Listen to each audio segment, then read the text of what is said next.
কুরবানির ঈদের দিন বিড়ালদেরকে দেখা যায় না কেন? কুরবানির ঈদের দিন বিড়ালরা কোথায় গায়েব হয়ে যায়? আর পৃথিবীর মধ্যে কোন জাতি বিড়ালদেরকে কুরবানি দিয়ে থাকে? প্রিয় দর্শক, বিড়াল কিভাবে আপনাকে ভূমিকম্পের হাত থেকে বাঁচাতে পারে এমন সকল প্রশ্নের উত্তরই আজকের ভিডিওতে সাজিয়েছি।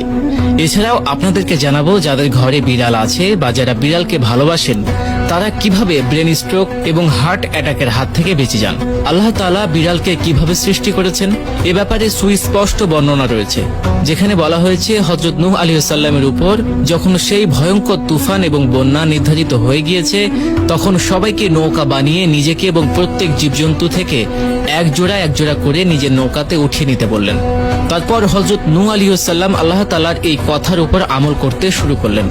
সবকিছুই আল্লাহ পাকের হুকুম মতোই ভালোই চলছিল, কিন্তু নৌকার ভেতর 15 থেকে 20 দিন পার হওয়ার পর ইঁদুরের জন্ম হয়ে যায় এবং তারা অত্যাধিক মাত্রায়